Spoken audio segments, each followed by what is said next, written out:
Hello, everybody. It's 11:30 on the 28th of December. Welcome to the show. This is, of course, the new cold opening. You like the new cold opening? Max loves the cold opening. He's a big favorite of it. His idea, actually. You know, I thought of this format a couple of weeks ago, actually, and I actually decided to go with it over the holiday weekend. But what I never thought of when I thought of the format, normally, you know, it takes me a good, oh, hair's all messed up. It takes me a good 2-3 hours just to come up with a stupid little 45-second to 1 minute long blurb on the fake sponsorship thing before the show even gets moving. And as we all know, you know, most of them aren't that funny.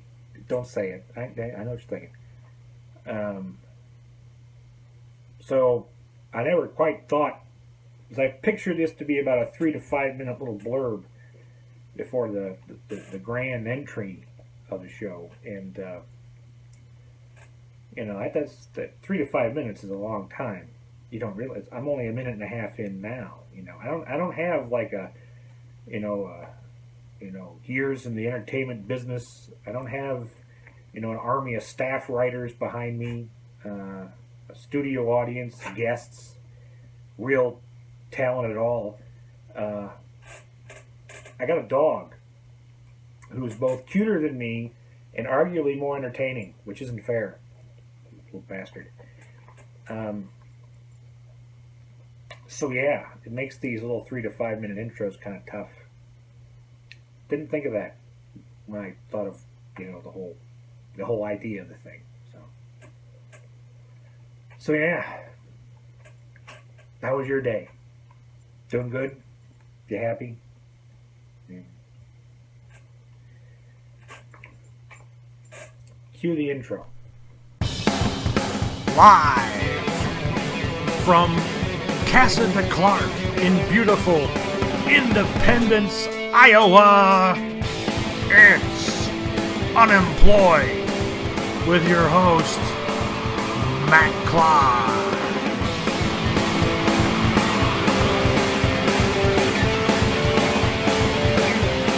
Promotional consideration paid for by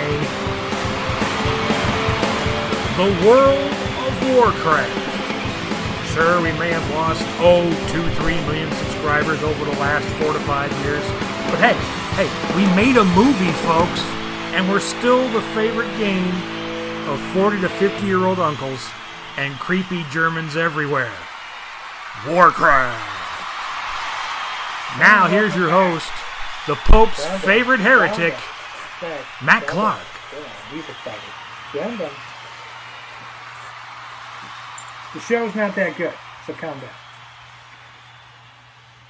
Alrighty then. Greetings, Internet, YouTube, children of all ages. It's I, your unemployed superhero, here with Max the Wonder Dog. Say hi, Max. You gonna say hi? Say hi. Hi, I can't do puppetry here, folks. There's no magic. This is the whole show. Just me and the dog. It is Wednesday, 28th of December, about 1 o'clock in the afternoon, give or take. I've told you, I just messed my hair up. I've told you on many occasions that for some reason, for HR departments, Wednesdays are the day that everything happens.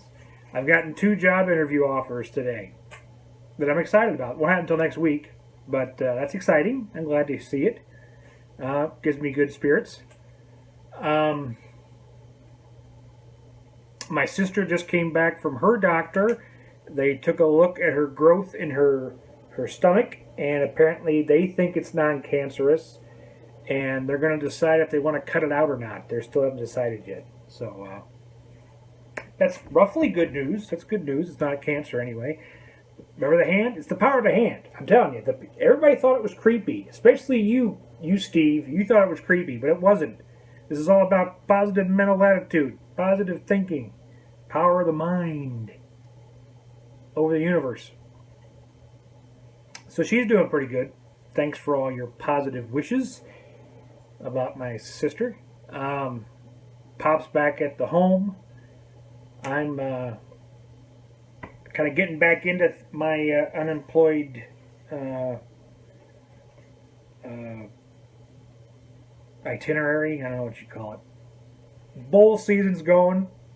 Kind of watching Pitt and Northwestern at this moment in time. Pitt's up 3-0, by the way. It's Wednesday. What to talk about on a Wednesday? I've been perusing the news the last couple of days. The big scuttlebutt on everybody's mind at the moment was a vote in the UN about Israel. If you haven't heard about it, Israel is a sticky, dirty subject. It's a very dirty subject. Most folks don't know what to do about it because it involves deep religious stuff. I tell you what, if you don't know anything about Israel, Uncle Matt's going to educate you. Are you ready? This is education time. Everybody come in, take a knee, take a knee. Come on in, bring it in, take a knee. Uncle Matt's going to educate you about Israel. The truth, the non-truth, all that wonderful stuff. And Max loves a story, so Max came back. Israel. Israel as a nation goes back a long time. It is the holy land for the Jews as well as quite a few other religions, Muslims, Christians. Back in the day, around World War I, World War II-ish, back in those days, 1900s, 1930s, it was known as Palestine back then. It was a country in the Middle East. It was Arab for the most part. Right around World War I, there was... The Jews have had a bad history in Europe. Let's put it that way. Believe it or not, back in World War I, the Jews actually fought on the side of the Germans against the Russians because the Russians hated the Jews back then. But back around World War I, before World War II, there started an influx of illegal immigration of Jews into Palestine because it was their holy land, their homeland, if you will. After World War II, the Jewish people, I don't know if you heard about this or not, but back in World War II, the Jews had a bad time. It was not a good time to be a Jew, especially in Europe. Say what you want about the Germans, and I'm not defending the Holocaust at all. There are some Holocaust deniers. I'm not one of them. But let's face it, the Germans build a car, maybe. They know their way around a sausage. I'll give them that much. But the big thing about the Germans, they're pretty good at wiping out a race of people. They're pretty good at it. They're very systematic. They got a list and stuff. They're writing stuff down, checking stuff off. You know, this is before Microsoft Project, by the way, which is very impressive. A lot of ledgers. So yeah, the Germans, they kill a lot of Jews. They killed a lot of them. 6 million, give or take. I guess the number, 6 million. I could be off. They killed too many. We'll say they killed too many Jews. They went over the line a little bit. You know.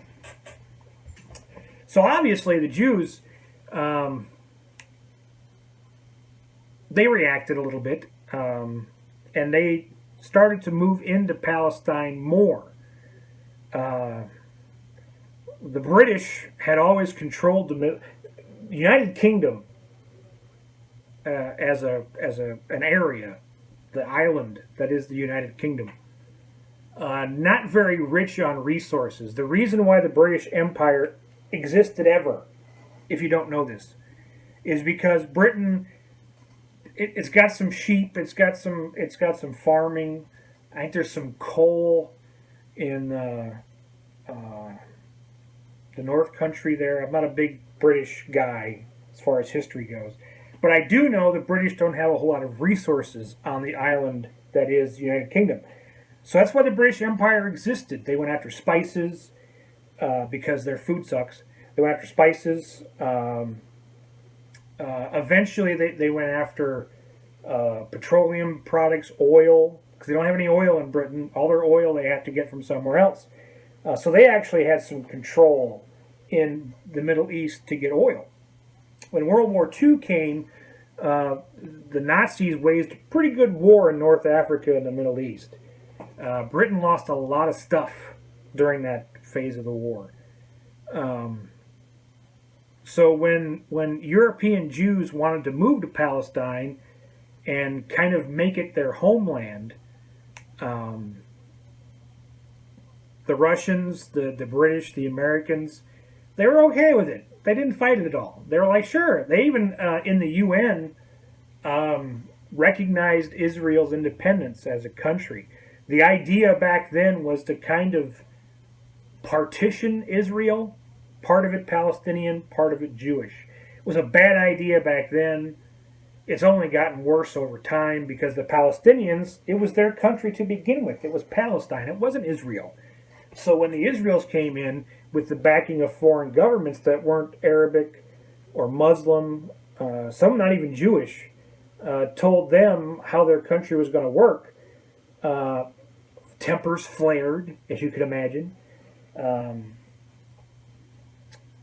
So Israel's had a frigged up history for most of its existence. You have two groups of people: the Palestinians, the Israelites, the Jews, Russian, mostly Eastern European Jews, that are clashing. Some of it is religious based. All of them see the area as their birthright. A lot of those religions comes from the same melting pot. This is the hand gesture for melting pot, by the way. Isn't that neat? That's the special effects I got for the show. So the history of the problem with the Israelites, the Israelis, if you want to call them that, and the Palestinians, native Palestinians, go back, gosh, to the late 40s, hell, back to the 30s even, if you want to get technical about it. The 70s is when America really started backing Israel, which oddly enough was the start of the oil crisis. You weren't around for this. Most of my audience probably wasn't around for the 70s in the U.S. Maybe some of you folks in Europe were around for the 70s and the oil crisis and all that wonderful stuff. I caught the very end of it, and I was born in 74, so... we support Israel because they're a friend in the Middle East. We don't have a foothold there, really. Back in the day, we didn't have a foothold there. Israel has always been considered the foothold of the West in the Middle East. There's two trains of thought on Israel. One is the partition into two-state theory, where part of the country is Jewish, the Israelites, and part of it are the native Palestinians. Because America does so well the Americans and the British do so well dealing with a native culture and their land. Ask the Indians. Both Indians, actually, the Slurpee Indians and the Casino Indians. Ask them, they'll tell you. Neither one of us are very good at it. Imagine if someone came to your house and said, you own the front room and the bathroom, and this guy you never met before, who doesn't believe anything you believe, doesn't even speak your language sometimes, he owns the bathroom and the kitchen. And have fun with that. You might bomb each other too. A lot of death. Military rule. Just a mess over there. There's two trains of thought, like I said. There's the split state, the two-state theory, where part of the country is Palestinian, part of it's Israeli. And then there's the one state, where the whole shooting match is Israel. The state of Palestine no longer exists. It's just Israel. And Israel deals with the Palestinians any way they want. our current president of the United States of America, Barack Obama, is for the two-state theory, because the two-state, rock on, devil horns, the two-state theory supposedly is supposed to broker peace, because you give the Palestinians some of their land back, which Israel doesn't want to give them. Israel wants the whole shooting match. So it's a way of bringing peace by placating a little bit to the Palestinians. It turns out that our newly elected president, Donnie Trump, seems to be a one-stater. He's even talked about moving our embassy to parts of Jerusalem, which is basically split right now, to the Palestinian side, to kind of make Jerusalem one town, and therefore the whole thing Israeli. A lot of the folks in his cabinet are one-state guys. A lot of Republicans are one-state because they want the whole shooting match. There was a civil war in Palestine, by the way. And most Republicans agree, if you can bomb somebody into submission, it's yours. So, I haven't got a solution. The big scuttlebutt right now is that there was a vote in the UN before Christmas to kind of mandate moving forward with the two-state solution, and the U.S. backed it, which Trump doesn't want to back. And it's possible when Trump takes over, he will rescind us from that agreement. I don't know for sure. I don't even know if Trump knows that. A lot of religious stuff goes along with this. And there's some nutbags in his cabinet. Don't think for a second there aren't some religious nutbags in Trump's cabinet. Mike Spence, his vice president, I'm not sure his name's Mike Spence. I know his name's Spence. He's a psychopath. That guy's nuts. There are very few people in the public eye that I think are really religious. There's plenty of people, in everyday life that I know for a fact are religious people. I know that for a fact. But there's very few sports figures, celebrities, or politicians, I believe, that are really religious. And Mike Spence, I believe, is one of them. And he's fucking nuts. Just fucking butt nuts. Fucking. His elevator does not go all the way to the door. That's why Trump brought him in for.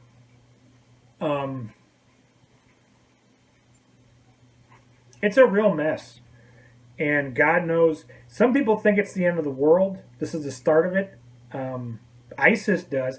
ISIS, by the way, if you don't know who ISIS really is, ISIS is not a Muslim cult. They are Muslim, but they're a death cult. All right? The cult has roots in the Muslim faith, but most ISIS members are Muslim, but not all Muslims are ISIS members. ISIS members are a death cult. They want to bring about the end of the world, or as our Viking friends would call it, Ragnarok. Great word. I love that word, Ragnarok. Because they want to go to heaven. They think there's going to be a rapture. The world's going to end. And they're going to heaven because they're God's people. Everybody else, we're going down. All right, we're losing our upvotes on Facebook.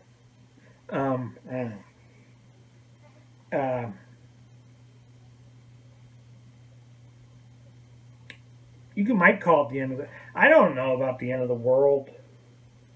I was hoping for a zombie apocalypse personally. You know what I mean?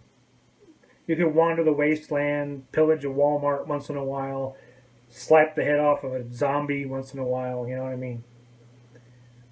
Nuclear apocalypse, different story.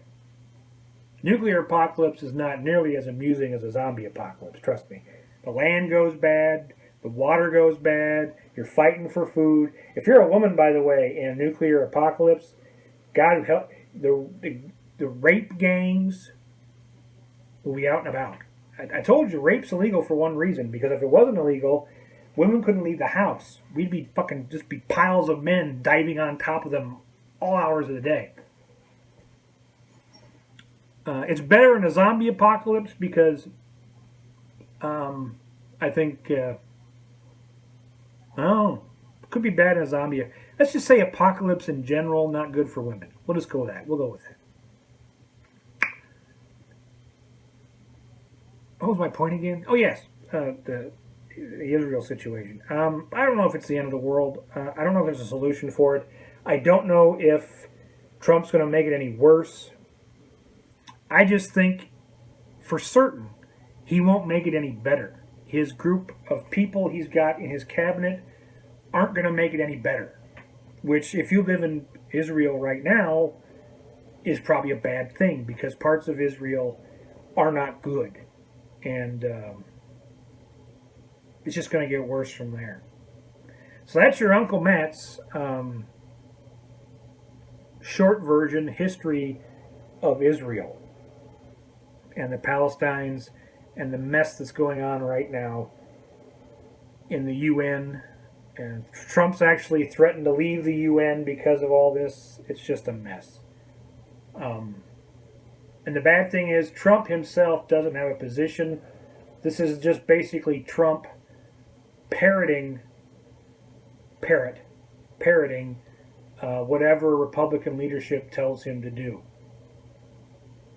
Whether you like it or not, you've got a real Republican president now because Trump's not going to do anything.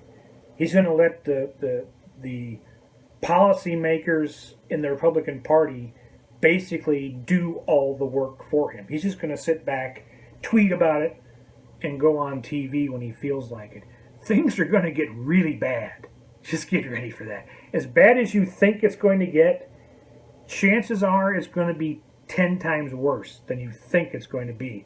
Because the shackles are coming off, folks. No regulations. No laws for large businesses. No taxes for large businesses.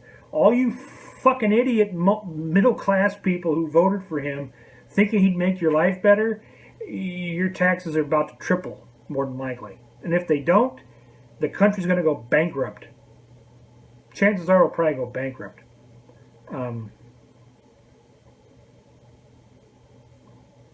This is just the start of it, folks. This is Trump's initial little poke. Get ready for the fun to begin. Yahoo. Well, that's Wednesday. That's my little trip down history lane. If you have any questions about the Israel-Palestine thing, you want to discuss it, they got stuff below. You can type things in with the words and the letters and stuff. Send me an email. We'll talk. No big whoop.